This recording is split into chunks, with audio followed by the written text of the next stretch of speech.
Hello, my name is Jennifer Cohn. I'm an election integrity advocate, and I'm here today with my friend Jonathan Simon, another election integrity advocate. He's been at this much longer than I have. He is the author of Code Red, Computerized Elections, the War on American Democracy. He is also the former executive director of the Election Defense Alliance, which was in effect from 2006 through 2016. Hello, Jonathan. Hi, Jen.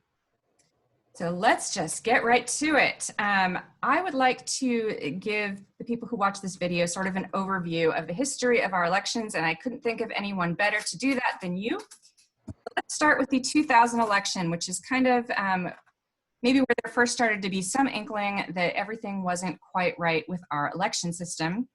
Can you tell me, people think of that, this was of course Bush versus Gore, and people tend to think of that as the hanging Chad election. There were a lot of problems with punch card systems and the punches not dislodging properly. There were problems with the design. They called them butterfly ballots, tended to harm Gore. A lot of candidates voted for Pat Buchanan, I think, in a very Democratic area because of this weird design.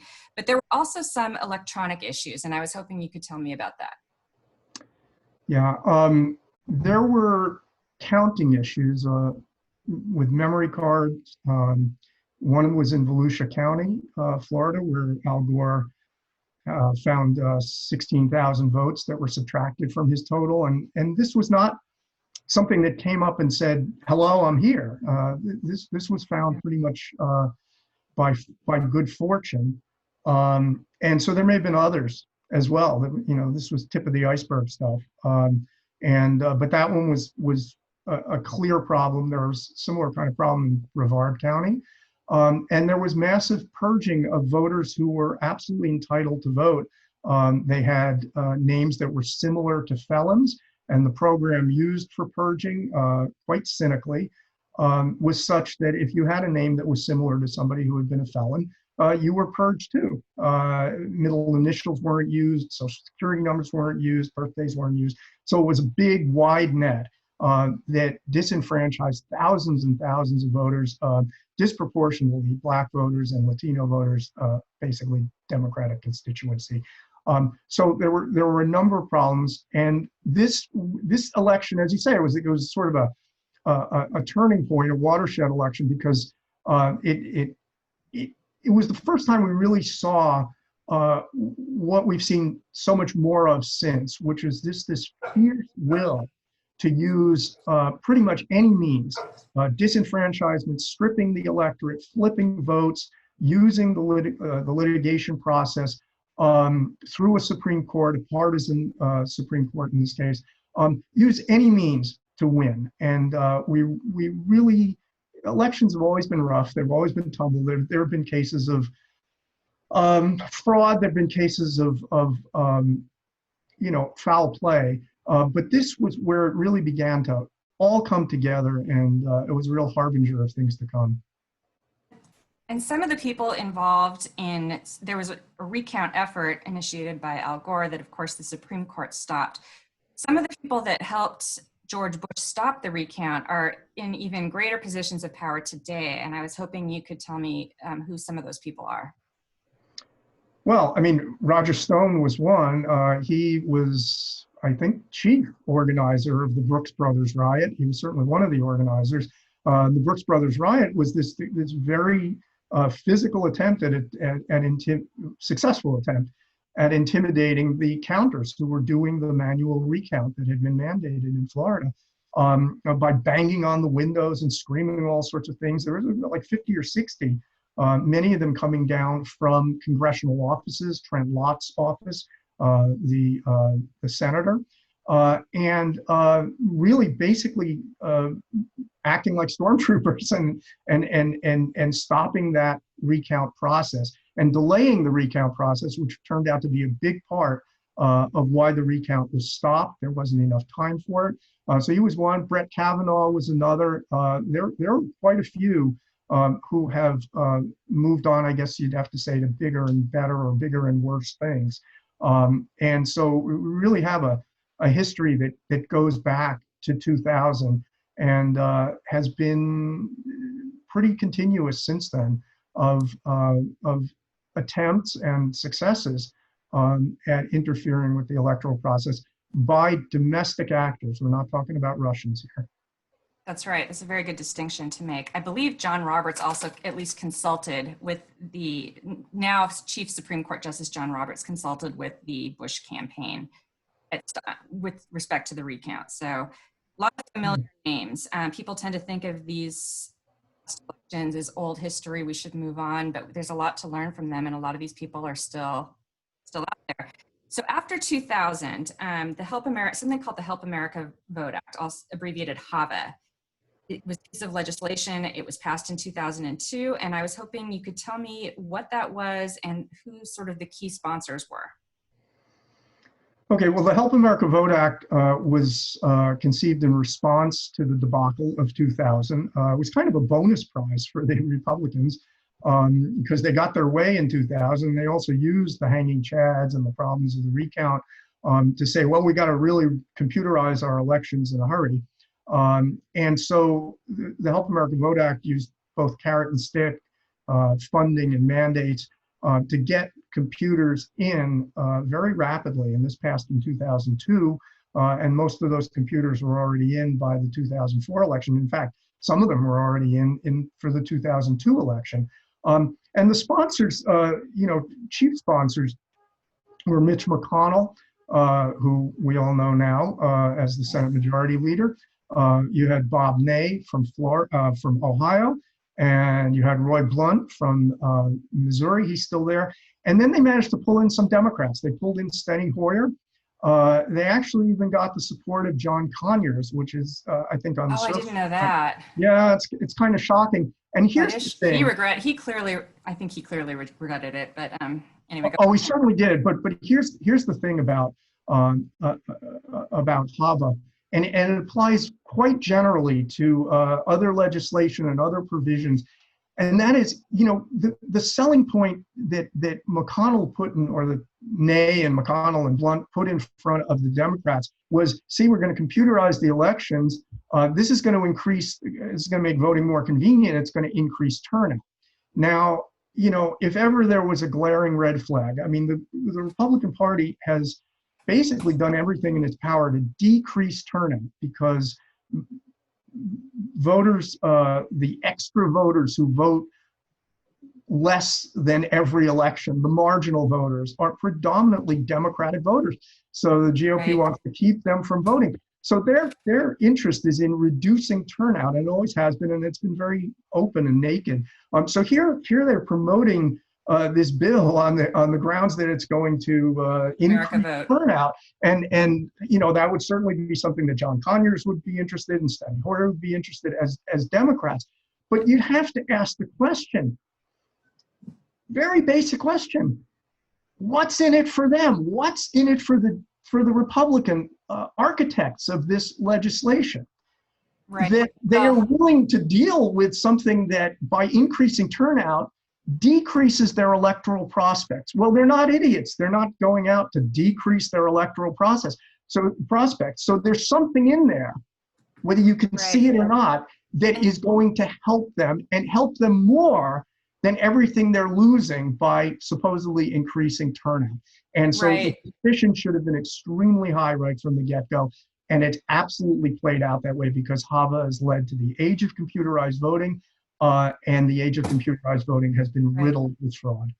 Right, and it allocated $3 billion for new voting machines without any requirement of a paper trail. The only two senators who voted against it, which I think is just fascinating, are one, Hillary Clinton, and two, Chuck Schumer. Those were the only two. So all the Democrats ultimately went for this, and I do think, to an extent, it certainly was a scam.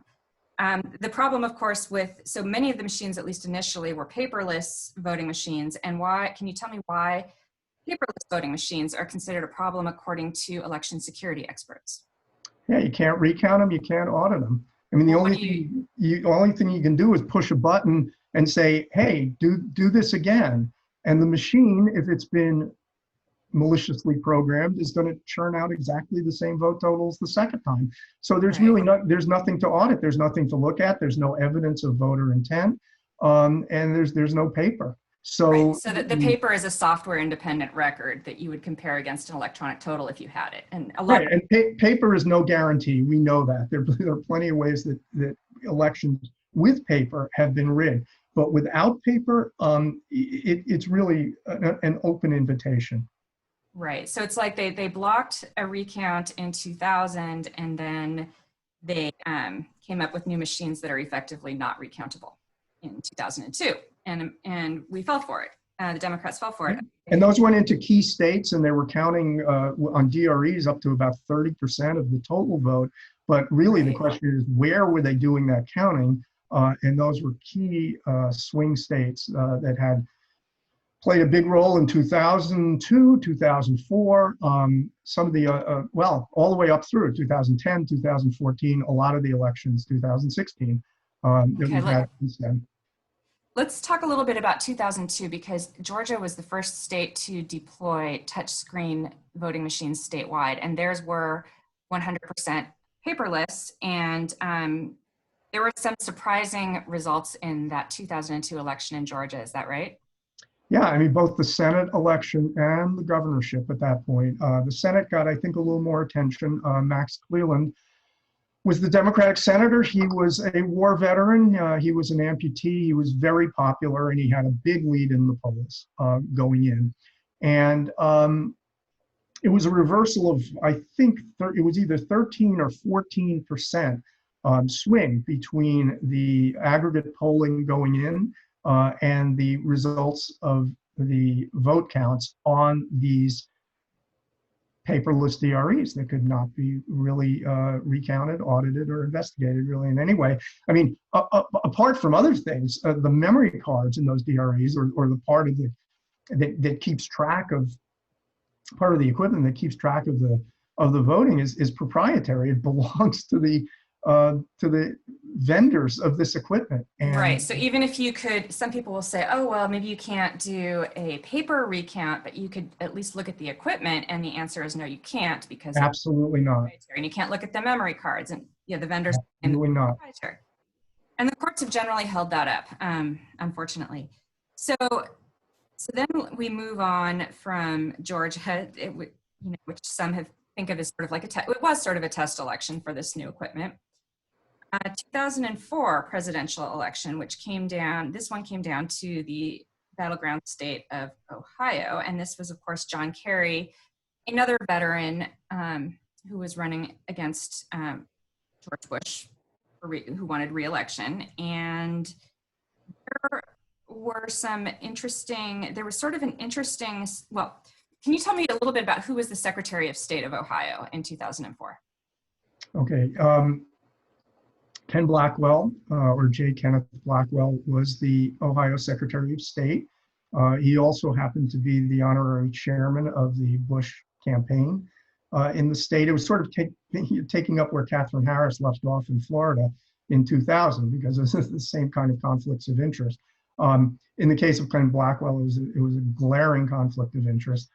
He's still around, by the way, working his magic in various ways. Yeah, he was picked as a transition team leader for the new Secretary of State in Ohio, which is Frank LaRose, who is banning at this point.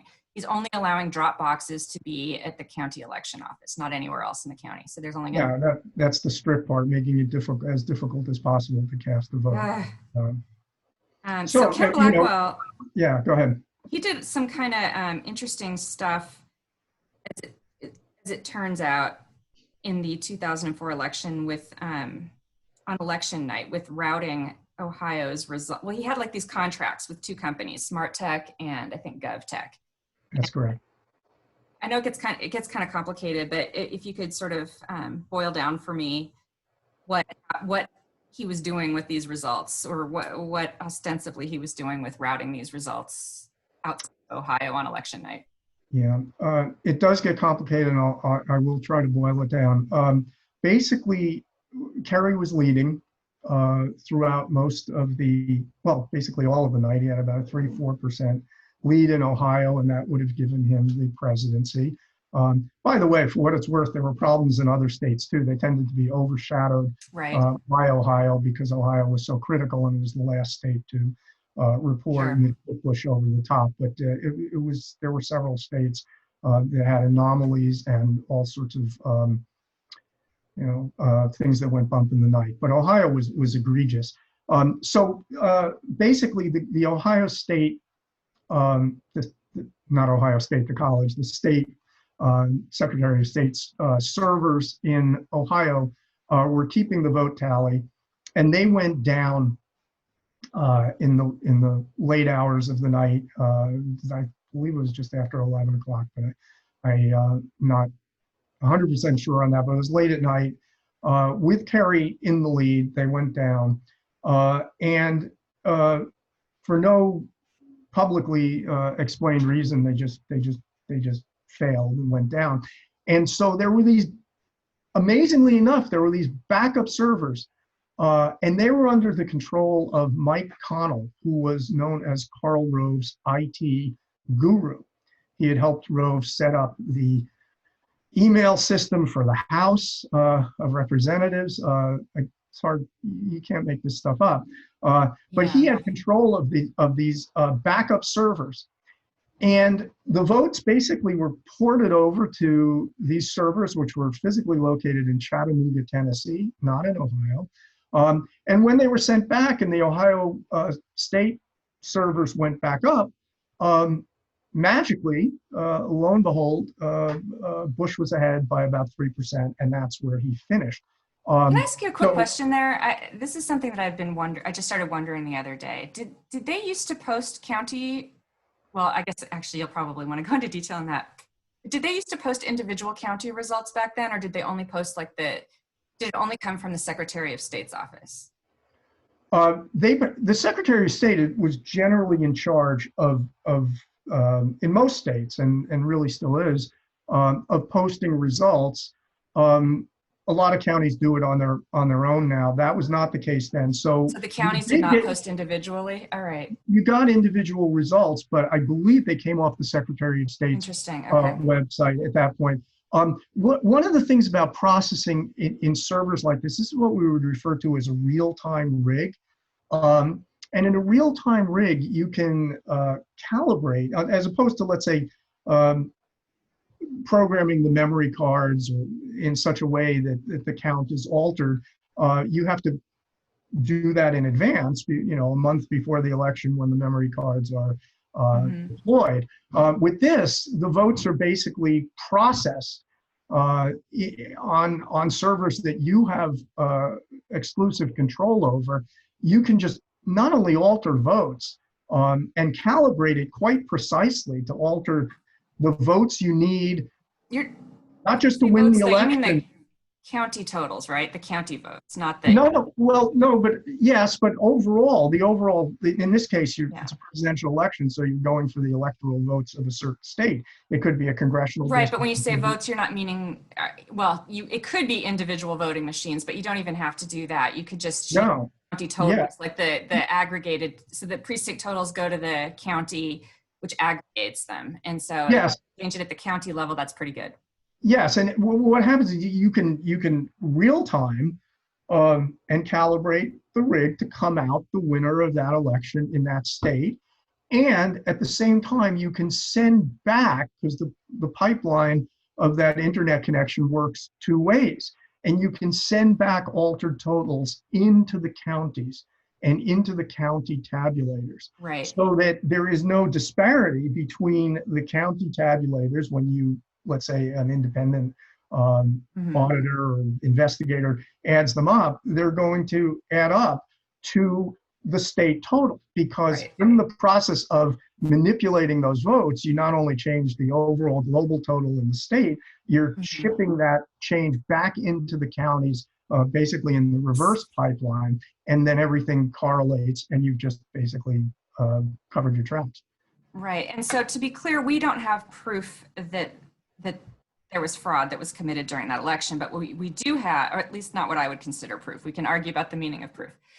We don't have admissible evidence that could go into court, I suppose, is the way to say it, that election was manipulated, but there are certainly a lot of red flags. And I'm going to disagree with you about the admissible evidence. And then we can come back to the red flags. In fact, there was a case brought. It was King Lincoln Bronzeville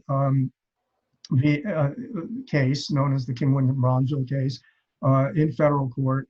And Mike Connell was subpoenaed to testify, and Rove fought that testimony, really fought to keep him out of court, did not succeed. Rove's lawyers appeared with him. He gave a sealed deposition, was told by the judge, thank you, and was thanked by the judge and told, you're going to unsealed, have to come back and most likely in January, complete this testimony. This was all the way up in 2008. You know it's been unsealed though, right? I mean, you've seen it, right?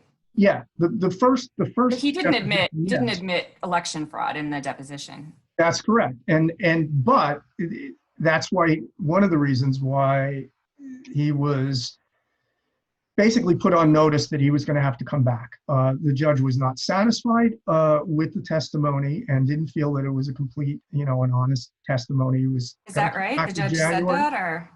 Well, I think, I don't know if he said it, from the people I knew. Typically, you would want someone to testify at trial in addition to a deposition, so. That's right, and Rove's attorneys at that point, set the terms and basically limited it to this deposition. He was going to come back. And the only question was he going to continue his deposition testimony, or was he going to come back and testify in open court? And the judge kind of left that open. And at the time, this was, I believe, December 2nd of 2008. And I basically said to emailed my colleague and said, half joking, but only half joking, the poor guy's never going to see Christmas. And his plane went down on December 19th, and that was the end of my tunnel. So he did not see Christmas. And the investigation of the plane site, and again, you can put a conspiracy theory hat on, but he had a BlackBerry that was notorious, in which he had, literally thousands and thousands of emails, mainly between him and Rove, because he worked very intimately with Rove. The BlackBerry was never found, but Mike Connell's widow found the earpiece to the BlackBerry at the site. So that was all covered. There was a book written about that called Cybergate by Simon Worrell. Interesting. I've got to get that. I haven't heard it. Yeah. So, but we never got, that isn't admissible evidence. I mean, we could have, if he testified, that would have been admissible evidence. We didn't have proof. There was and we not still proof. don't. But there are many causes for concern, and I still think we can learn from what could have happened in that election, what could have been done, Yeah, and there are two ways you can look at the proof question. I mean, yes, we don't have proof because the system is designed for concealment. Exactly. We are the best evidence, which would be memory cards, voter marked ballots, code that's You mean hand-marked ballots? I hate that phrase. Yeah, hand-marked ballots. Voter marked can mean barcoded crap. That is true. The vendors use it to mean barcode crap. Anyway. Hand-marked ballots, code, the equipment itself, the memory cards by which it's programmed. These are all completely off limits to inspection or investigation or anything. They're proprietary, they're off limits. They never see the light of day. I mean, the ballots on very rare occasions see the light of day, and we have seen recounts be sabotaged and corrupted several times. So the best evidence is withheld, and what we work with is, and this is my field, is indirect statistical evidence, looking at anomalies, looking at patterns and disparities that should not be occurring if an honest and accurate counting process was taking place. So, I wanted to say something about the recounts. I mean, the Democrats almost never seek a recount. In fact, I think the only one that I know of is Al Franken, and he prevailed in his recount in Minnesota. So, and Mark Elias has been the Democrats' #1 attorney, from what I understand, for years, and apparently he's no fan of recounts. So I'm just I'm grateful for his work on voter suppression, but I'm concerned, and I hope that there are other voices within the Biden campaign that are more comfortable, if there's a suspicious outcome in November, that they're more comfortable seeking a recount if we need one than I believe Mark Elias would be. Yeah, it was egregious in 2016. I mean, that Hillary Yeah, Clinton not we'll only get was there. popular. Oh, okay, we'll Yeah, yeah. No, we'll head definitely off get there. there. But Yeah. so 2004, one thing I thought that's really was sort of interesting. Well, there's so much that's interesting about 2004. Number one, we have John Kerry has since admitted that his own campaign suspected election fraud, which is frankly infuriating. It took him years to do it. Then when he did it kind of quietly. And there have been people such as yourself and many others who have had concerns about that election and been called conspiracy theorists for it for a decade or more. And he did not lend any support to that or to the election security movement in the years that followed after an election that he himself and his campaign actually suspected was electronically manipulated, which I personally find infuriating. Yeah, The and other thing, I join you in finding that infuriating. I mean, and it's not just Kerry. I mean, he's obviously a very high profile example, but it's really been down the line, and as you say, mostly Democrat, almost all Democratic candidates that have folded in very suspicious circumstances. And the thing is, the candidate very often thinks of themselves as the victim of the fraud, and they think, well, okay, alleged fraud, but yeah, or yeah, potential fraud. Yeah, of the potential fraud, and or alleged fraud, but they're thinking, okay, they're balancing things. Well, I have a career to protect. What am I going to get out of yep, pursuing these, whether it's litigation or a recount or whatever it is? Will I be a sore loser? Will I be branded?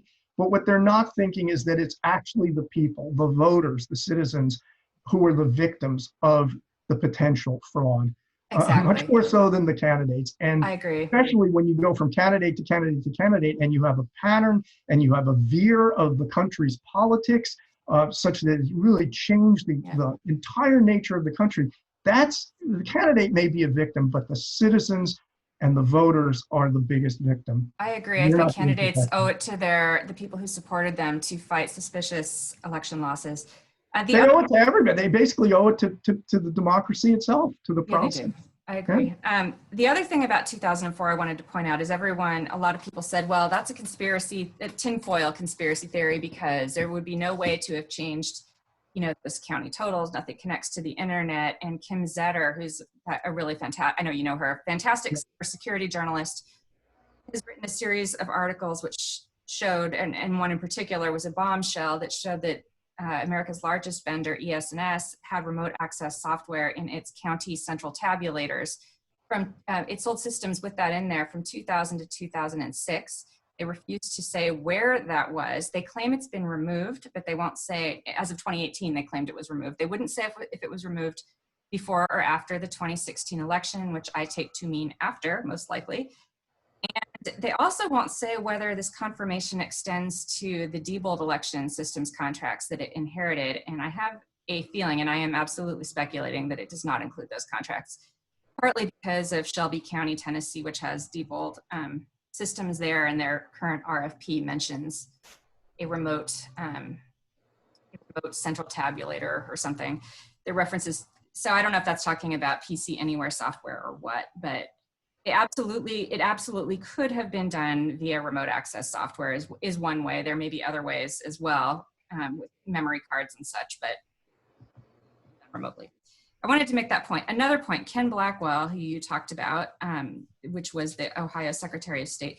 I found it really interesting. There was a postmortem investigation report done by John Conyers and the House Judiciary Committee, where they mentioned that there was, by the way, remote access software in some of the tabulators. I don't know if they were ES&S or Triad, but there was remote access. And also, Ken Blackwell tried to block exit polls before this election. And I'm sure you can appreciate why I'm bringing this up, because you are the exit poll guru when it comes to elections. And I'm hoping you can explain to me how you came to start, excuse me, analyzing exit polls. I believe it was the 2004 election, and what they showed you in 2004 or suggested to you in 2004.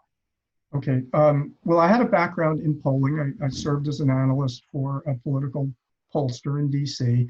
And through that, I had not only knowledge of the polling process, but a lot of connections. And through those connections, ultimately to Warren Matofsky, who was the father of exit polling in this country and around the world, actually, got some details that basically got the skinny on how the exit polls were going to run in 2004.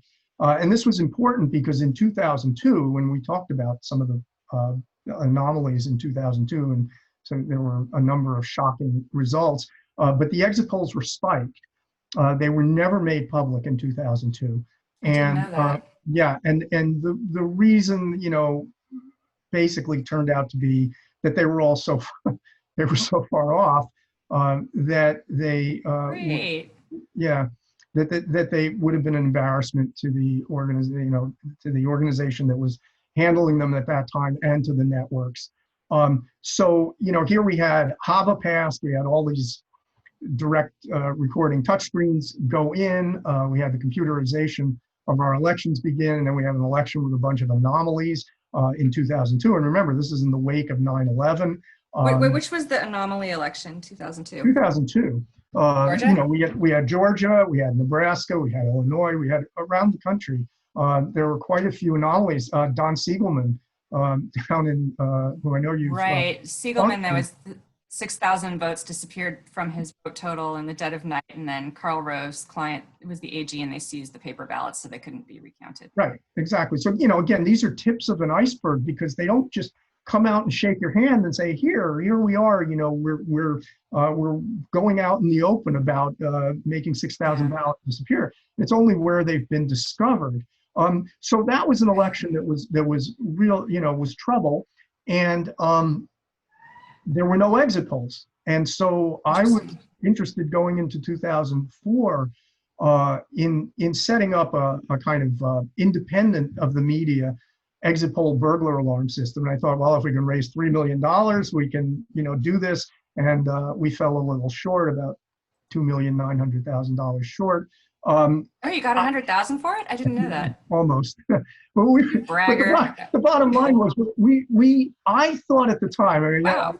I don't generally consider myself naive. I tend to be towards the cynical end of the spectrum. Really? And I thought this would be a no-brainer. It'd be really easy to raise all this money because this is our democracy. And, at that point, politics was quite fraught because it was post 9/11 and obviously Bush was not popular with a lot of the population. And so I was wrong. I mean, people just didn't care.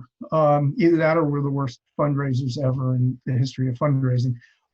So going in, I knew I'd have to depend on the media exit polls, and I found out as much as I could about them. And so I set myself up to download or print out those exit polls on election night 2004. And it turned out I was the only person who did that. So, and those exit polls were left up for several hours because of a supposed glitch. Ordinarily, they wouldn't be left up as unadjusted exit polls. They'd be adjusted to congruence with the vote counts, because that's what we do in this country. Nowhere else in the world, just in the US, presumably because our vote counts are gospel. They've got to be accurate, and therefore the exit polls are not used as a verifying mechanism, at least not officially used as a verifier, as a baseline independent count of any sort in this country. They're basically just used for academic analysis. Well, Can I interrupt you just right there really quickly? Because in Ukraine 2004, the US was involved, I believe, in sponsoring or supporting an exit poll that was done. And this was an election where Putin's puppet in Ukraine, which was the Yanukovych guy whose opponent got poisoned, apparently, well, that based on that exit poll, and maybe some other stuff, but that election was generally considered to be fraudulent, and they redid it with the US sort of being behind that. Is that right? Is that what? That's correct. And also in Peru and Kenya, I mean, quite a few countries around the world have had either electoral redos or some form of remedy based on exit polls. Now, people will argue that, some people argue there's a whole cottage industry in discrediting US exit polls out there. Because if you accept the exit polls, throughout the computerized voting era, they've been so far off and basically all in the same direction in key elections that have national significance and are competitive, that if you accept the exit polls, you're basically questioning the legitimacy of the vote count process. So there's a lot of rallying behind saying the exit polls here are different from the exit polls abroad, and the samples aren't as large and all that. I go into that in Code Red, and I basically go point by point and explain why that's not true. You were really good in that book, debunking the debunking. I mean, it must have been extremely excruciating work, and I really recommend your book because for anyone who's interested in the whole exit polls at all, because no one does it better than you, and you do go to the task of looking at all the people, all the claims that have been made to debunk them and addressing them. You said before that they're more they're not entirely transparent. You think they're more transparent than our election system. What do we know about the exit pollsters? We know that their, business depends on basically getting elections right. So, and they're fanatical about error correction. Warren Matofsky is no longer with us. He died of an aneurysm in 2006. But he gave birth to the exit polls, and there was he was followed by Joe Lenski and others who have carried on the process. And they're fanatical about error correction. They really try, and they publish, especially in 2004 when they were on the hook for having gotten the election so wrong. And they were on the hook largely because I downloaded or printed out the unadjusted exit polls. Right. And those eventually, through a kind of a complex process, but those became public. And that quote unquote Simon data, conflicted with the adjusted exit polls and with the vote counts. And so they were on the hook, and they published some very, very detailed data about what went wrong and how it went wrong. And subsequent analysis of that data made it really clear that the exit polls were not, invalidated by such things as Bush voters being reluctant to respond or anything like that. We basically validated the exit polls that year. And unfortunately, it was complex and it was drawn out. And in political situations, the moment passes very quickly. There's the election, there's the recount period, it's certified. If it takes you 6 months to deal with an academic, in-depth academic analysis, you're going to be too late to the dance. And that was the case in 2004. I had that data. I knew basically by 4 a.m. Of the day following the election that there was a really, really strong red flag pattern.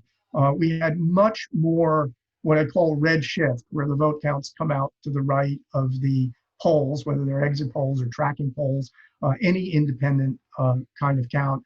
The computerized vote counts come out to the right of that. We saw that so strongly concentrated in battleground states that we knew that it wasn't just a uniform problem with exit polls. It seemed to be occurring predominantly and strongly predominantly where it mattered. And that's a second order comparative pattern. That's why exit polls have such strong probative value, not just because one exit poll is off or a series of exit polls are off. It's the pattern of which ones are off and which ones aren't off. And that's what we've been looking at. When we get to 2016, you'll see, how egregious it was in 2016.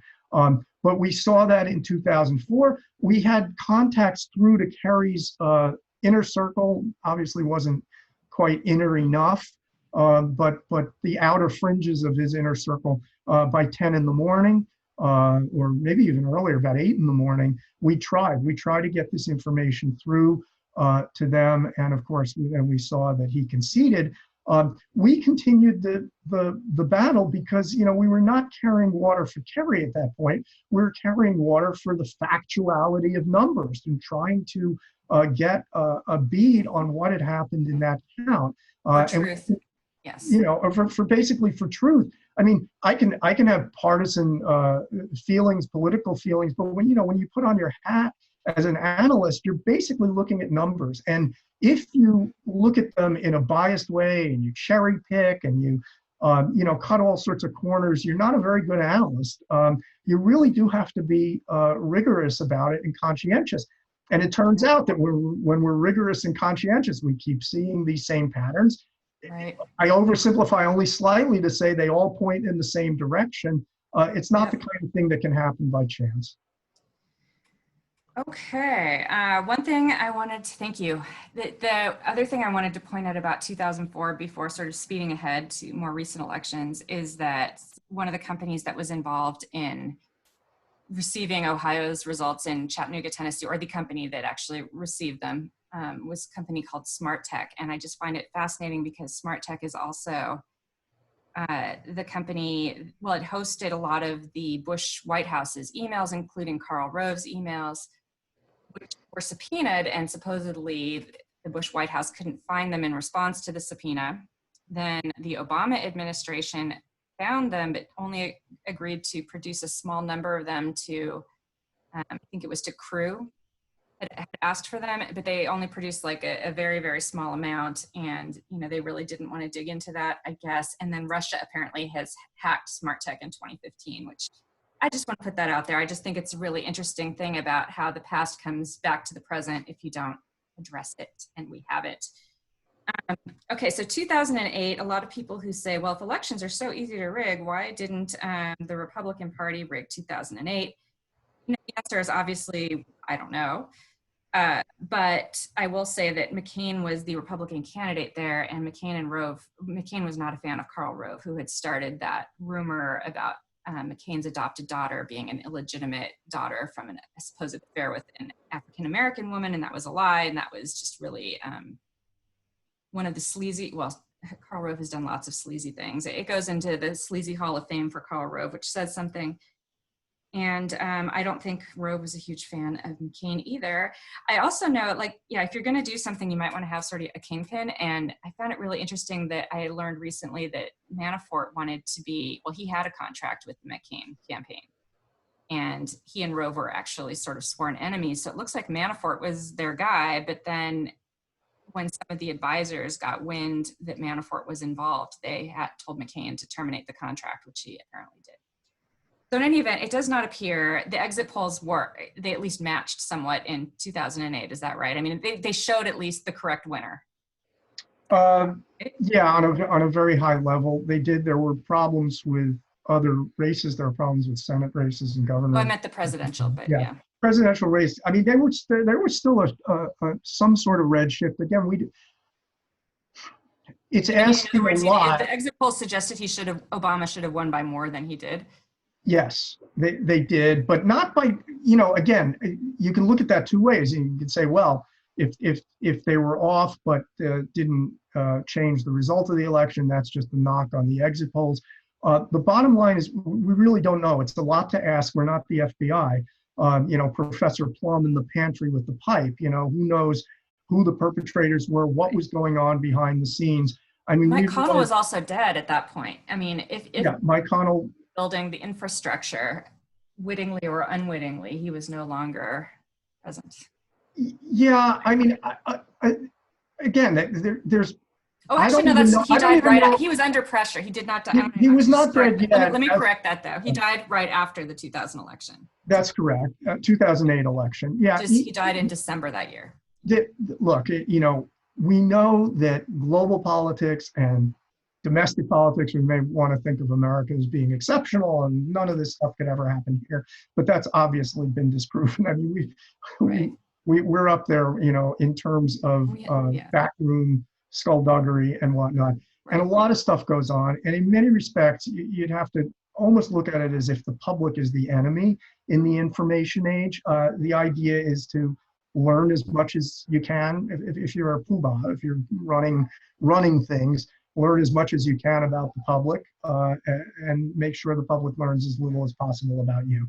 That's the basic algorithm. I mean, we have a media, we have independent media, we have investigative people. We have a lot of forces at play here, some that are trying to shed light, some that are trying to bring more darkness and more cover. We know that a lot of things go on that we can't explain. We're not sure even that the historians are going to be able to get to the bottom of it and explain all of it. Right. What we do know is that we have an electoral system in which we cannot observe, and by we, I mean we or representatives we trust, representatives of the party, representatives of independent voters, the public cannot observe the counting process.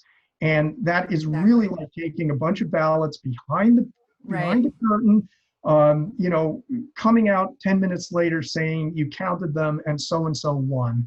And I know. that is just inherently not a legitimate or trustworthy way to run an election or count votes. And you know that I agree with you, but I still want to get the rest of this history out. We're almost, because I don't think enough people know it. And I don't think it's ever been really put in one place that's relatively short. Hopefully we'll come in under an hour. Brown is an election. I don't know what year that was, but that's one that you analyzed, and it has a lot of red flags. Could you explain the Scott Brown election? Yes, let me just close the door. Sure. 1 second. It sprung open and there's ambient noise. It's about 125 degrees in here as well. Okay, sorry, back with you. That's okay. Yeah, 2010, Massachusetts, that was my home state at the time. Ted Kennedy had died, and there was a special election to replace him between Martha Coakley, the Democrat, and Scott Brown, who was a Tea Party Republican, which was very unusual for Massachusetts. I mean, Massachusetts has had its share of Republican office holders, but they've generally been moderate to progressive Republicans. This was very, very unusual for Massachusetts, and he wasn't given much of a chance at all. A lot of outside money came in, and the race tightened up and put it within what we call smell test rigging distance of a few percent, maybe 5% or so. And what we found when the votes were counted, Scott Brown won. It was absolutely shocking. It was the 60th seat for the Democrats at the time, so it had enormous implications in the Senate for the filibuster. We analyzed it, and we looked at, in Massachusetts, quite a few towns, about 72 individual towns, and counting in Massachusetts is by town, not by county. So about 72 towns still use hand counting, public hand counting, and the rest use these optical scanners that were equipment that was originally Diebold equipment. It was all programmed by a regional programmer known as LHS, very, very, very impenetrable veils around LHS. So it had these optical scanners in these other, in the other 200 or so communities in Massachusetts. And we looked at it and we saw that where the votes were counted by hand, Coakley had won, and where the votes were counted by optical scanner, Brown had won, and the disparity was 8%, which is, in this regard, statistically, was a huge disparity. Now, we couldn't stop there, because you could certainly say, well, those hand count places might have been just more democratic, or maybe they were concentrated in Coakley's part of the state. So we went through and we looked at every, what we call benign explanation for why this disparity occurred. And in fact, the hand count towns were more Republican, not more Democratic. They were not anywhere in Martha Coakley's part of the state. As a matter of fact, in the previous election that she had run, in the statewide election that she had run for Attorney General, she had done better in the optical scan and the computerized counted jurisdictions in the state than in the hand count. So all the evidence we looked at everything. We looked at media buys. We looked, could that have possibly influenced regionally where she got fewer votes on these optical scanners? And we had no benign explanation was left standing. It really basically came down to the only explanation was the process of counting the votes. And so there was one town, Shrewsbury, that opened up their op scanners and began to count, saw the what appeared to be anomalous patterns. The Democratic Secretary of State, Bill Galvin, issued a directive that very day, I mean, immediately, banning any of the other counties from similarly following Shrewsbury and Wow. using their optical scanners and examining any ballots. I mean, that's there. I have a Is that copy guy of that. still alive?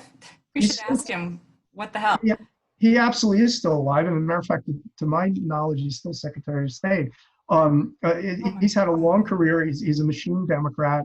I don't know what was going on. Again, we don't know what forces were at play. We don't know large, small, local, Yep. regional, national, global. Okay. We don't know what forces were at play. We only know what happened, which was there was an attempt to look inside those machines and it was shut down tight from the state level. So what we had is we had this enormous anomaly. We had an anomaly where we had validated our baselines. We didn't just say, oh yeah, she did Right. that in hand count precinct jurisdictions. We showed that these were not more Democratic, they were more Republican. It shouldn't make sense. None of this made any sense. And any attempt to examine those hand-marked, there's no ballot marking devices back then, hand-marked paper ballots, they existed supposedly for 22 months. You're supposed to keep federal election records for 22 months. They were absolutely inaccessible, barring some crime where you'd go in and steal them. Right. It's As far as I know, we infuriating. have not stooped to yet. Yeah, it seems like we've got sort of two scenarios where, you know, okay, we'll give you your paper ballots, even your hand-marked paper ballots, but then we won't let you recount them, or we'll let you have a recount, but it's going to be a machine recount, or it's going to be a barcode recount, or it's going to be a recount of a highly unreliable suspect paper trail that was marked by a machine. Like, we just can't seem to get the two together, and it's very infuriating. Yeah, and let me point out that Frankly, suspicious. Yeah, totally. These are patterns, and you kind of look at this and you say, well, there's something wrong with this picture. Yeah. If the incentive to rig, I'm going to get algebraic here, but if the incentive to rig an election is X, Yeah. whatever it is, X, the incentive to cover up that rig in the very, very rare cases where somebody is, bloodhounding and is on the trail, like Coakley Brown in Massachusetts, like Ossoff Handel in Georgia in 2017, these very rare cases, like the recounts in 2016, the incentive there is 1,000x to cover that up. And it really swings into play. And that's what we found. You can have recounts, but they're going to be by machines. So we really, the same machine. They're not meaningful. They're just a machine. They're not meaningful. Or we're not going to have any ballots at all. Or we're going to have ballot marking devices, which means that we really can't trust what is on what the ballot says. It's really anything possible to thwart transparency. And I have to say, the Democrats have not covered themselves with glory in the fight for electoral transparency, but certainly now, and basically throughout most of the computerized voting age, the proponents of more opacity, more machines, more ballot marking devices, more DRE have been primarily the Republican Party. Yeah, I did a thread on it where I looked through all the votes, and yes, there are Democrats who have been anti-transparency, but much more on the transparency side compared to the Republicans, which overwhelmingly. And the Republicans, for some reason, they just, even if it increases voter turnout, it doesn't matter that on the surface, it shouldn't work for them. They are absolutely fierce and hell-bent that these machines be what is used and that the process remain computerized and concealed and off limits. And okay, I'm going to pull us back to our timeline. Yeah. So we're going to go to 2012. I'm sorry to cut you off, but I want to get it in under, hopefully, 2012. It's another election. Obama won, and a couple things happened before that one. You had ES&S, America's largest vendor, putting software patches throughout the state of Ohio in every single county, I believe, uncertified, so they hadn't gone through the federal certification process, which is crap anyway, but they hadn't even done that. And an attorney named Bob Fitrakis, who's also an election integrity advocate, I believe, got a tip about that, and he went to court the day before the election. He knew that the court was not going to stop the election on that type of short notice. He got a ruling saying, no, we're not going to stop everything so you can look at these patches, but if anything anomalous occurs, feel free to come back. I'd be happy to take that case. And he didn't end up needing to come back because Obama won, and Karl Rove had his infamous Fox News meltdown where he kept saying, you know, at around 11 p.m., I believe, in Ohio, just wait, just wait, just wait. He's going to pull ahead. You know, our guy's going to pull ahead. I think that was Romney. And then it never happened for him. And so that was 2012. Can you tell me, well, two things. First, just briefly, Anonymous, which is sort of a loose conglomerate of white hat hackers. They don't have a formal infrastructure, I don't think. They took credit for that election, unfortunately, without providing any evidence whatsoever for stopping a rig in that election. They did not provide any evidence whatsoever to substantiate their claim, which is really, really unfortunate. Anonymous, if you're listening and you have any such evidence, please publish it because it would make our lives much easier. So they weren't transparent about their supposed thwarting of an election night hack. So we don't really know what the hell happened, but you did speak with someone who at least claimed to be involved in the white hat hacker effort to stop election theft in 2012. Can you tell me about that briefly? Yeah, I was put in connection with one of the principals, I guess you could call it, of Anonymous, who knew the operation for 2012. And basically what happened is after Mike Connell died in that plane crash, Karl Rove was sort of, obligated to rebuild his tech, tech part of his campaign organization. And he had a kind of, he had always entrusted that to Mike Connell, and Mike Connell had taken care of it. But now Karl Rove, in the absence of Connell, had to rebuild. And apparently in the rebuilding, they allowed one of the members of Anonymous to infiltrate the organization, the part of the operation. Not on purpose. They accidentally allowed No, him. they just didn't vet carefully enough. Oh, so he was actually working with them? He was like an insider? Yeah, he had infiltrated the Orca operation, and the Orca, I didn't know that. So he pretended to be with them. That's correct, and not the person I talked to, but he was telling me about somebody who was working with Anonymous who had infiltrated, and so the Karl Rove's Orca operation was the public face of it. Was that it was a very sophisticated get out the vote operation, but there was suspicion that the same pipeline, the same vectors that were being used for get out the vote were also being used to alter the vote and get into the vote counting process, which we know is vulnerable and not secure. So by infiltrating, he was able to, he or she, I don't know, was able to alter the passwords on the Orca operation. And so on election night, when Rove's operatives, when his techies were trying to use Orca to quote unquote get out the vote or manufacture votes or shift votes or do whatever they were planning on doing, whatever he appeared to expect to be done, they were not having success. They were getting, sorry, no access. And so he was up there on Fox News expecting something to happen that was based on this manipulative process that turned out not to happen.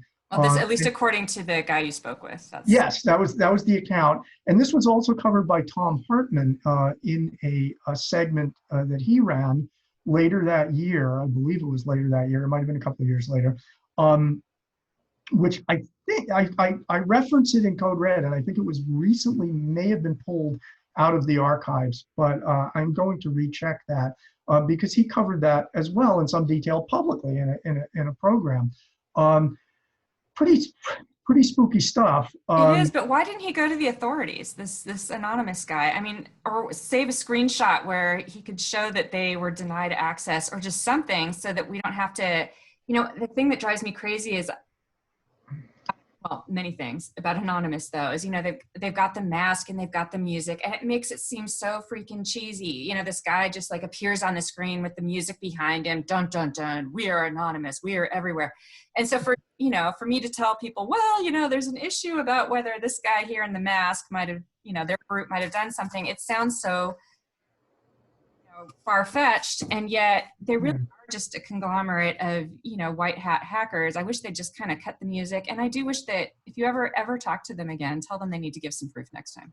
Yeah, and part of the problem with the giving the proof and going to the authorities, I mean, Anonymous at the time took a tremendous amount of heat, and as a matter of fact, from what I understood, quite a few people affiliated with them were put under legal pressure to basically cease and desist. And I don't know enough. Oh, by the Obama administration? By the Obama administration. I don't know enough about about the group. I'm speculating along with you, but they're sort of operating, on the fringes of legality, obviously.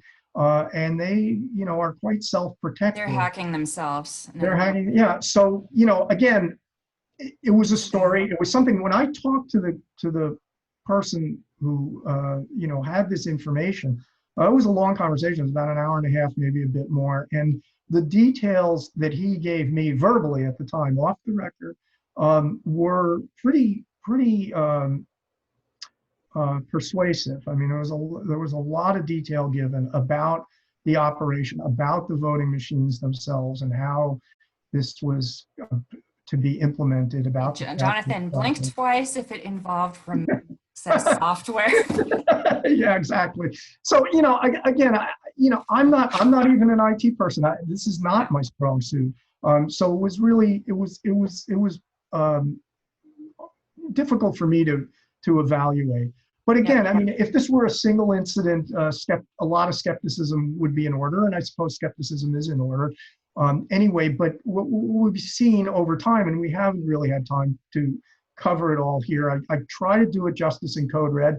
As a 400-page book, it would probably take a 4,000-page book to really go through all the details. But what we're seeing is a really consistent pattern of anomalous results and of red flag data, things that we analyze and look at and keep seeing very, very similar things. And when we get close, as you said, like with the Ossoff race, where the anomalies were just absolutely glaring, special election in 2017, the age of Trump, that when suit was filed and the server was sought in evidence, that server was destroyed by the vote counting outfit, Kennesaw State Election Center, working hand in hand at that point with Brian Kemp, at that time the Secretary of State of Georgia, now the Governor of Georgia. They destroyed the server. 2 backup copies were found. They destroyed those copies.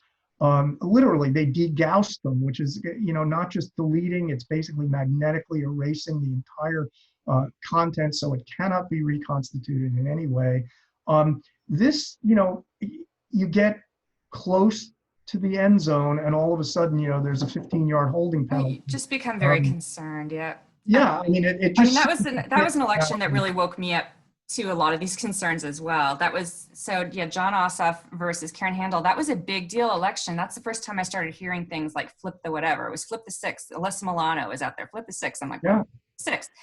And it was the most expensive House race of all time, at least at that time. And Karen Handel was a top 10 Koch brothers recipient. And this election was considered a bellwether on Trump. Like, it really mattered to Trump whether he won. It was a proxy election. Yeah. That Karen Handel win that election, and at least in the first part of it, there were 2 parts to it. So in the primary, they had one of those rare memory card glitches, and I saved all the screenshots from election night. I put them into an article because even Abramson, people were watching that election, and I remember he posted something like, it's really not a good look because Ossoff is ahead and suddenly the counting stops in the largest county in Georgia. It's always often it's in one of these largest counties, and it was in Fulton County is always sort of a problem county in Georgia. And then suddenly the news starts saying there's a rare memory card error, and when it resolved, suddenly Karen Handel was, I don't know if she was ahead, but she got enough points that it would require a runoff. Actually, I can qualify that for you. It was Ossoff was the Democrat,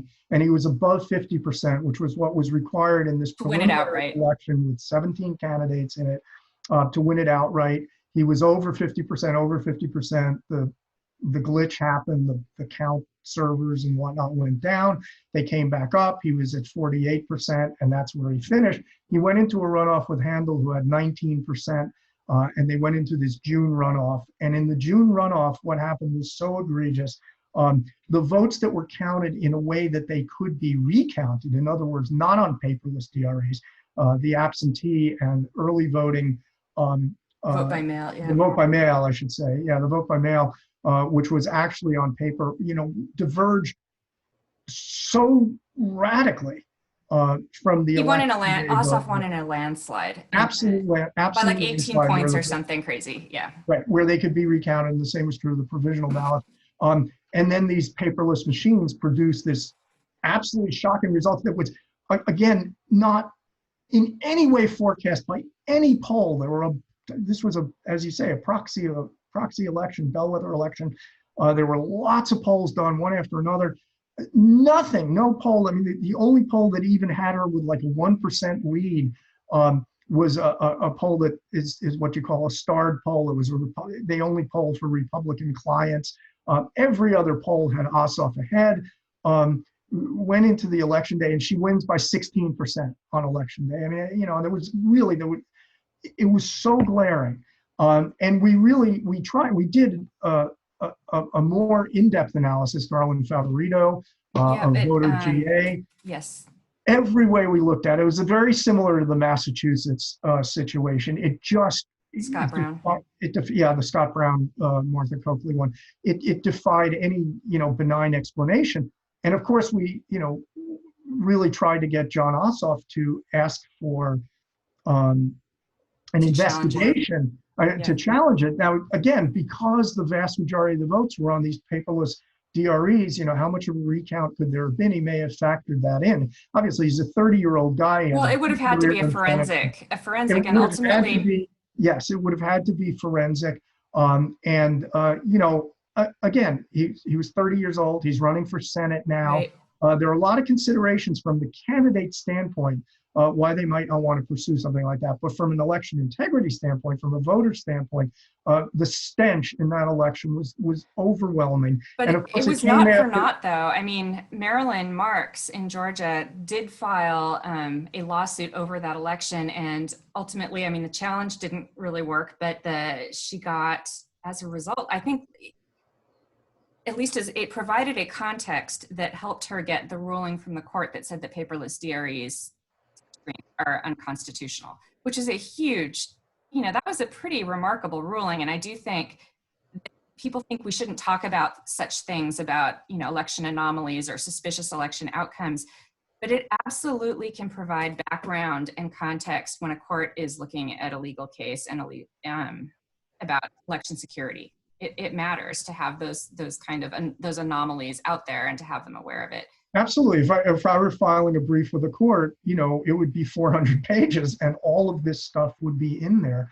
Exactly. Because any judge that's paying attention and reads through it, would look at this and say, okay, that's a critically important context in which to look at this specific situation in which the evidence is really hard to get. And I don't know. Some litigation has actually been successful.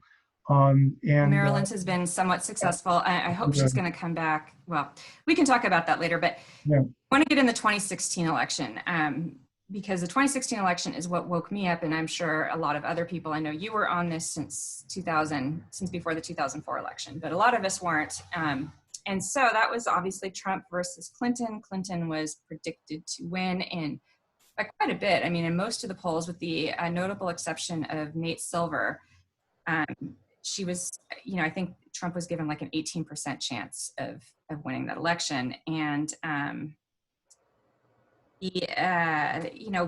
probably there was still that remote access software installed in some of the machines. So as far as could it have been done, I think the answer is yes, it could have been done. wireless modems so ES&S installed wireless modems in precinct-based scanners in both Florida and Wisconsin starting in, I think, 2015. Michigan has them now too. I don't think they had them then though.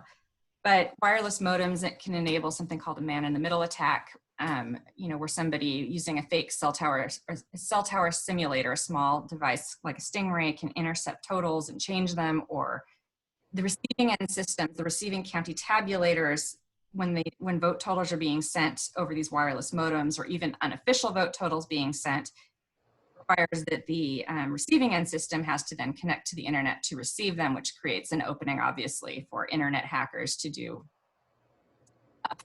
change vote totals if they want in those, and insert malware into those central tabulators. So that kind of goes to the could have. Of course, I'm sure there are cyber defenses and firewalls and such that are up there, but apparently, according to most experts, a determined nation state actor would be able to get around most of those types of firewalls.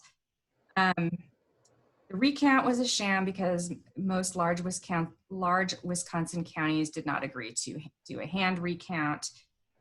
Pennsylvania, I think they didn't get a recount at all.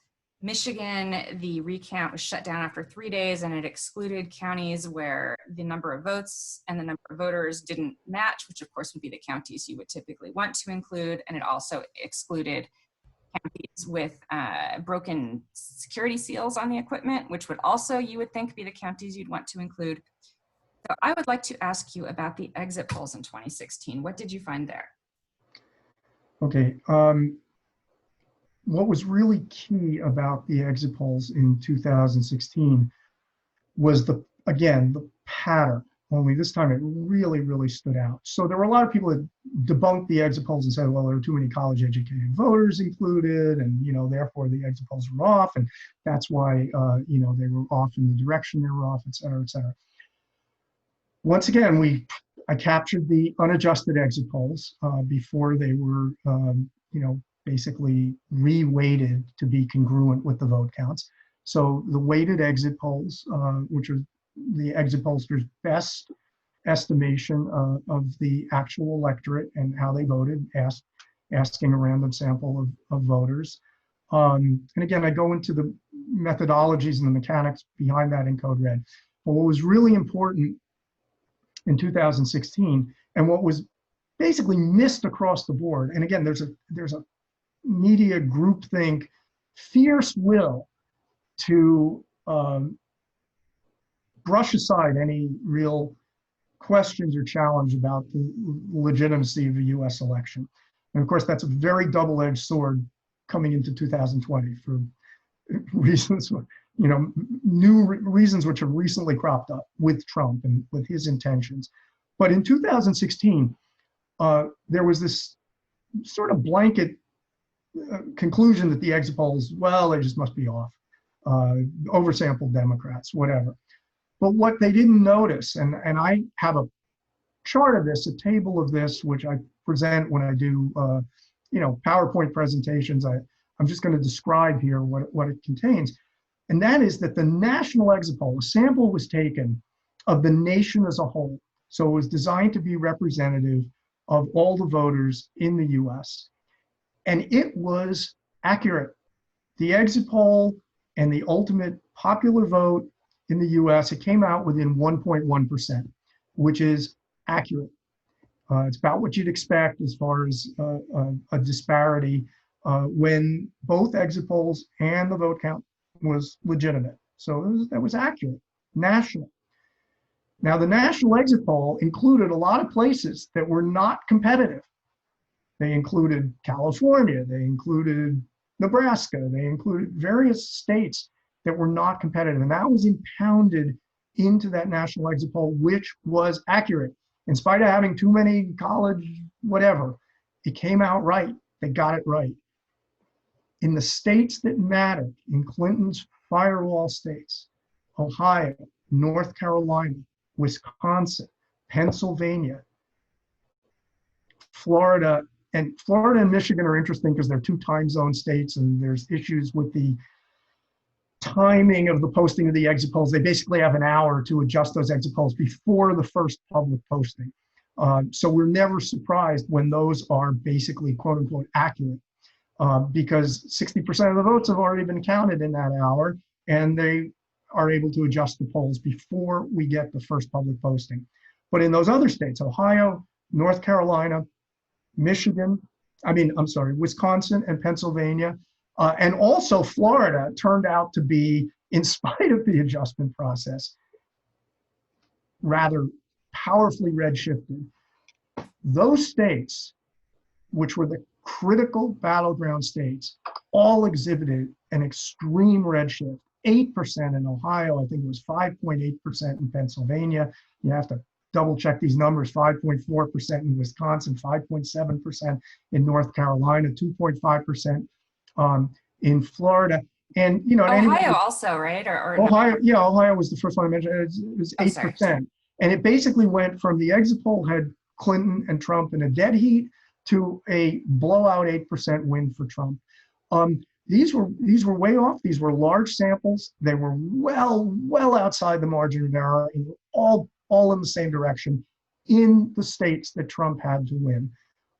He was given very low chance of winning several of these states individually, and combined, the chance that he'd win all of them was over 600 to 1. So what we had there, we had, again, a second order comparative. We had an exit poll that was validated nationwide, but was mysteriously way off, all in the same direction, only in the states that Trump had to win. Now that pattern is really strong evidence that suggests that those vote counts, whether through error or manipulation, were off. We also, of course, saw a tremendous amount of voter purging. We saw a lot of provisional ballots, which were not counted. So again, there was strip and there was flip. We also know there was a third element, which was fool, a disinformation campaign. Basically, all these heavy thumbs on the scale combined to pull Trump through in that election, in spite of losing the popular vote by 3 million votes. And that, the 2016 election, is, you know, batting practice compared to what we're looking at going into this election in 2020, in terms of the forces lining up to take aim at it, in terms of the vulnerabilities, which are actually greater, unless there's some secret defense mechanism that we don't know about. The vulnerabilities have actually increased. No money has been appropriated to speak of for any serious amount of money on a federal basis for security. No audits have been mandated. Yeah, I want to say something on the election security funding. They do a sleight of hand there too, that they'll call it, and the media fell for it. You know, they say, oh, election security funding, because Mitch McConnell agreed to like $400,000 of funding, and they called it election security, but there was not one single election security requirement in the bill. Yeah, it was 400 million, by the way. It was 400, sorry, that's what it, yeah, 400 million, and basically, I guess that's right, 400 million, yep. Yeah, it was stuff that wasn't going to make, you know, no security requirements for more barcode machines and whatever. And you know, again, he's, you know, saying, well, we're not going to pass any of this because it would be federal control of the elections or some such, you know, really ridiculously specious thing, in light of the fact that we're trying to defend our elections against foreign attack, which has been really, you know, demonstrated as out there. And you know, it makes no sense if you're an American leader of any sort to be blocking this legislation. You really have to ask, all right, what's in it for you? Why do you want to make sure that there are no audits? Why do you want to make sure that this equipment is so insecure? And then when you look at the pattern of the past 20 years, the answer is pretty, you know, comes up and hits you in the nose. Well, I think specifically the PAVE Act and the SAFE Act, which were both written by Ron Wyden and really parallel to each other, both would have required the removal of those wireless modems and any remote access, and it would have banned most of these new systems, which you put your votes into barcodes that voters can't read and are just kind of weird.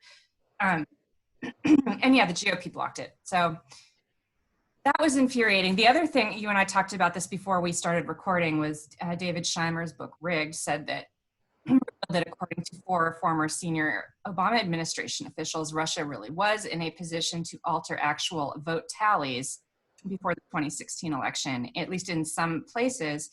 And the other thing I kind of learned from that is that there's no evidence that votes were altered. I always knew that that was kind of a slight. Hang on one sec. Yeah, the air here in California is not. I'm going to pause for 1 best. second while I cough this off. Hang on 1 second. Okay, hopefully I'll stop coughing and not long enough to get this out. But then it appears that the DHS was doing some monitoring on election night, but it was predominantly of state election systems. And if you're going to rig an election, if you only rig the state election systems, you're going to be kind of screwed if you really want to change a total, because it's fairly easy to add up the counties and see if they match what the state is reporting. What you would want to do is manipulate the counties, and they really had very few counties that they were actually monitoring. So when they say there's no evidence, it was just really of the ones that they were monitoring, and we don't really even know what they mean by monitoring, what level of access they had, and how well they would have been able to monitor. And if malware had been installed earlier on, before election day, it wouldn't necessarily show up as interference on election day. It would look like everything was going as, you wouldn't see nefarious internet connections being made because the malware would already have been implanted. So the no evidence just means that they don't really know. And I, yeah, I find it very infuriating that I see some in the media and even a few members of the former Obama administration trying to say sort of more definitively that no vote tallies were changed. And really most people who studied this with any seriousness understand that it's because, as far as it does not appear that anyone looked in a serious way. That's correct. I mean, I that's one thing I say in Code Red is, we didn't find any evidence, asterisk, fine print, because we didn't look for any. And but I think they did look a little, is what I learned. It's oversimplified. Yeah. I'll give you that. But that was Scheimer's book was really interesting. Yeah, and there was a whole lot of stuff that went on with the Obama administration before the 2016 election. How much to go public with what they knew, and the answer was not at all. Basically, they didn't go public with what they knew.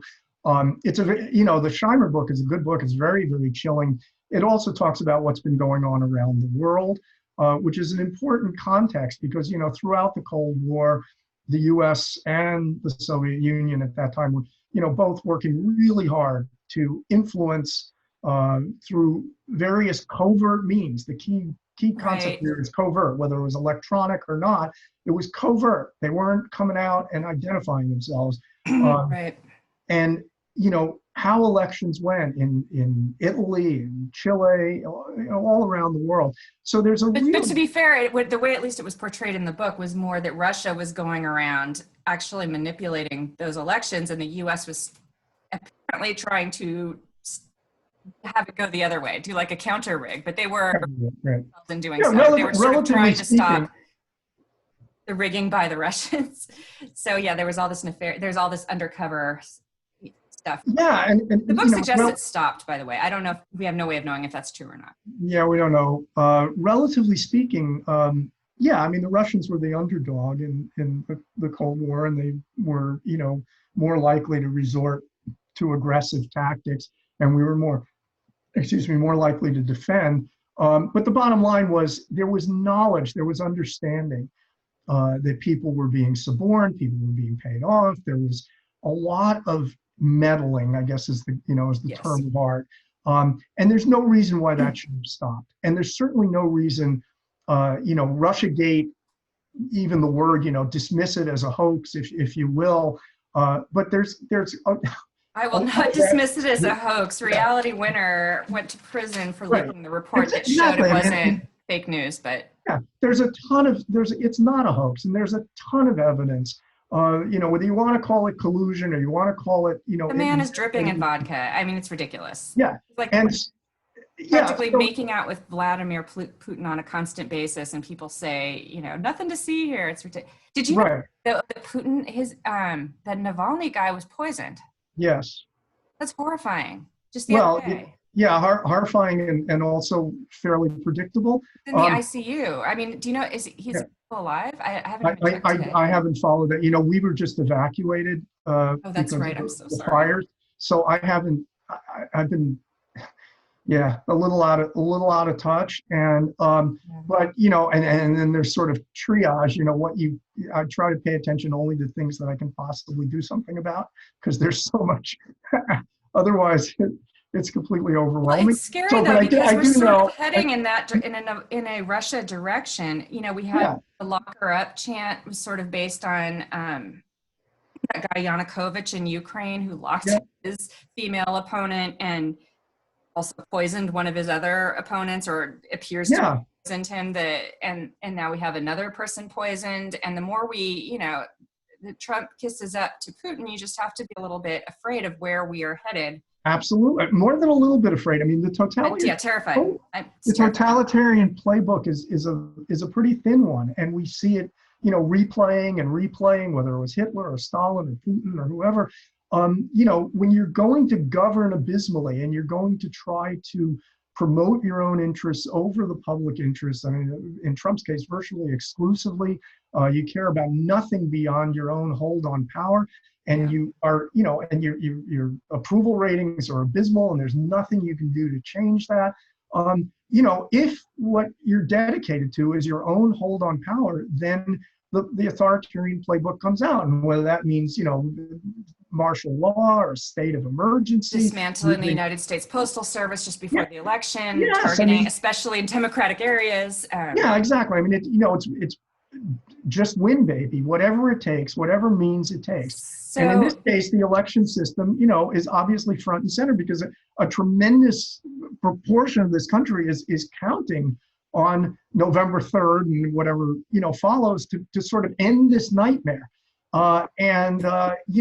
If that doesn't end the nightmare, I mean, two very, very distinctly possible, and both in their own way very, very challenging scenarios, made far more challenging by COVID and the impact of social distancing on the election, on the counting process, on the voting process, casting ballots, counting ballots, yeah. verifying ballots. You got two scenarios. I mean, one is following in the pattern of the computerized voting era, that we see evidence indicating that Trump, Rove, the GOP, the right wing, has interfered with the election in such a way as to steal it, whether that means the Senate or the presidency or the state legislatures, whatever. I mean, we're focused mainly on the presidency, The but state legislatures that will decide that. and that's right, redistricting, So and a lot of other things, and voter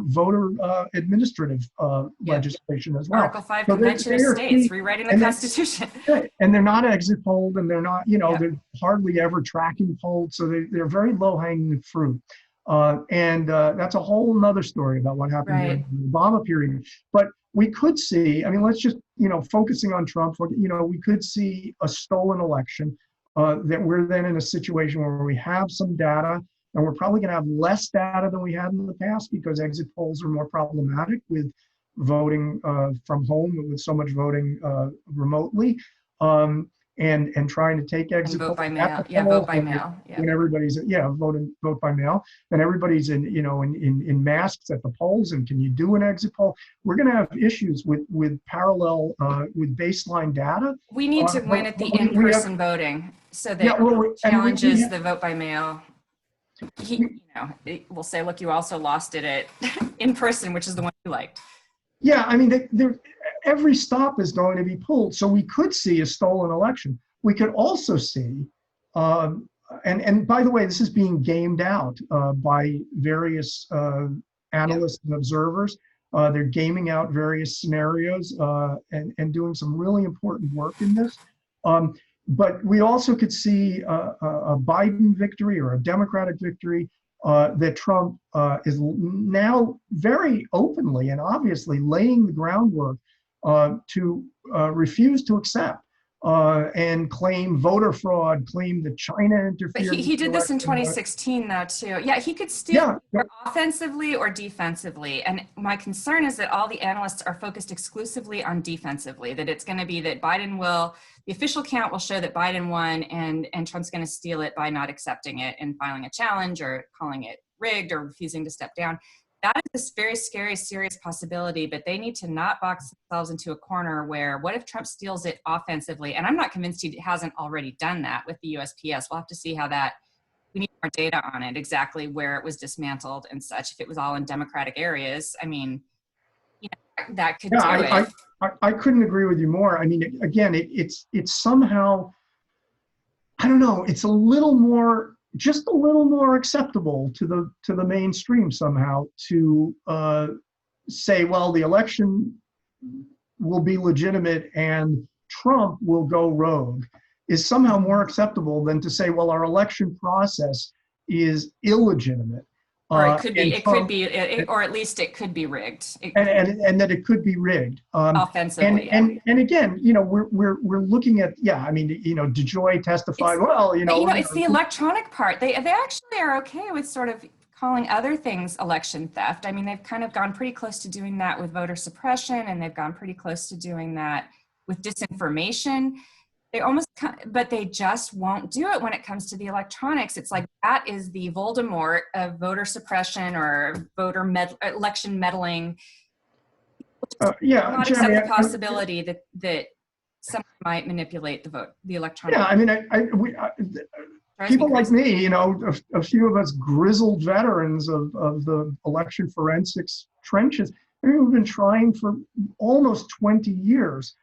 Pretty consistently, we don't take a lot of time off, trying to bring this evidence to officialdom, to the media, to the New York Times, to the nation for that matter. And I mean the nation, the publication, the nation. And then you're just accused of undermining confidence in our institutions. Yes, we don't want to undermine voter confidence in our elections, and voter confidence in our elections is important and all that. But if it's based on refusal to look at evidence, and if it's, and based on the illogic of saying, well, yeah, here we have to look at pretty glaring concerns.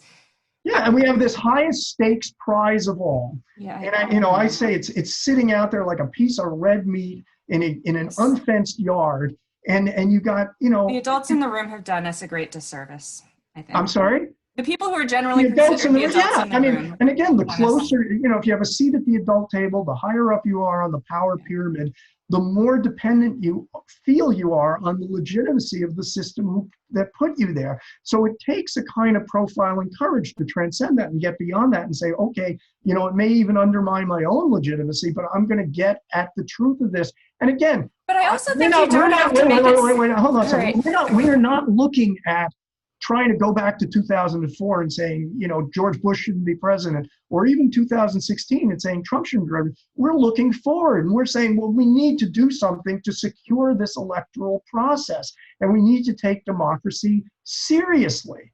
And it's just prospective.